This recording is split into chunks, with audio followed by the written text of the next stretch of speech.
जल प्रवाह पावितस्थले कलेवलंब्य लंबितां भुजंगतुंगमालिकांतमट्टम। श्री केदारनाथ धाम इन दिनों बाबा केदार के भक्तों के जयघोष से गुंजायमान है। रिकॉर्ड संख्या में श्रद्धालु बाबा के दरबार में पहुंच रहे हैं।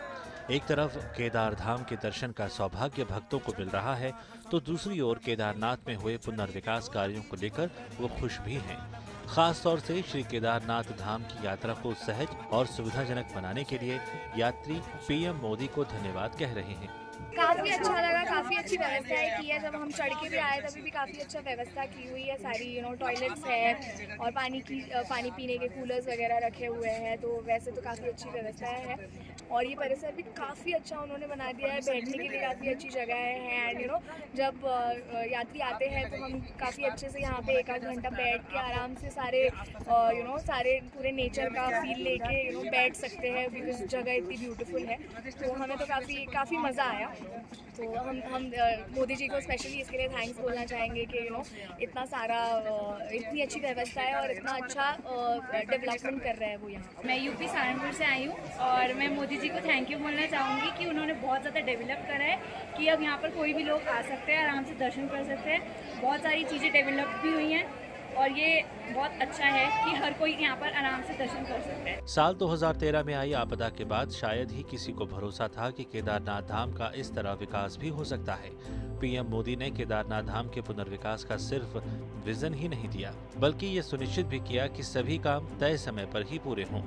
बात चाहे मंदिर परिसर के विकास की हो या वहां तक पहुंचने के रास्तों की। शंकराचार्य जी की समाधि को एक बार फिर और अधिक दिव्य स्वरूप में स्थापित करना हो, या फिर सरस्वती तट पर घाट का निर्माण, मंदाकिनी पर बना पुल हो, या फिर बाढ़ से सुरक्षा के लिए निर्माण कार्य, यात्री सेवाओं और सुविधाओं से जुड़ी पहल जमीन पर उतर चुकी है। प्रधानमंत्री मोदी जी ने जो यहाँ पर पुनर्निर्माण के कार्य करवा रहे हैं, बहुत ही काबिले तारीफ काम किया है।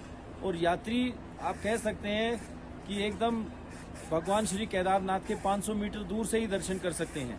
और जो रैंप बनाया है, जो यहाँ पर सीढ़ियाँ बनाई है, वो बहुत ही बढ़िया तरीके से है और उस पर चलना इतना आसान है कि कोई भीड़ भाड़ नहीं होती।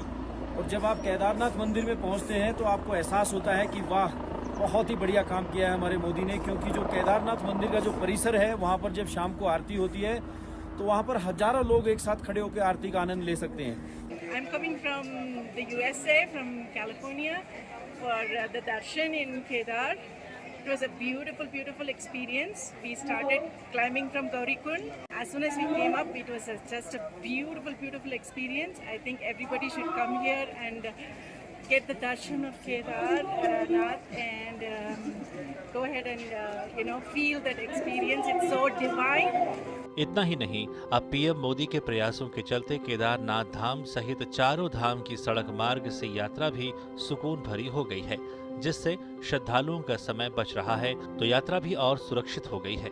पहले डर रहता था मन में कि केदारनाथ धाम की यात्रा बहुत ही ज़्यादा कठिनाई वाली है और रास्ता बड़ा जो है बहुत लंबा है और जाम बहुत रहता है।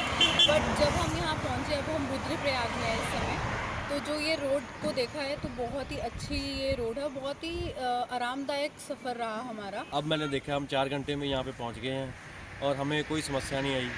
और हमने रास्ते में भी देखा काफ़ी और काम चल रहे हैं। हम इस चीज़ ऑल वेदर बोर्ड के लिए प्रधानमंत्री नरेंद्र मोदी जी का तहे दिल से धन्यवाद करते हैं। पीएम मोदी की कोशिशों से श्रद्धालुओं के लिए बनी व्यवस्थाओं के चलते केदारनाथ धाम का तीर्थाटन अब कष्ट से मुक्त हो गया है और भक्तों को भोले बाबा के चरणों में लीन होने का सुखद अनुभव मिल रहा है।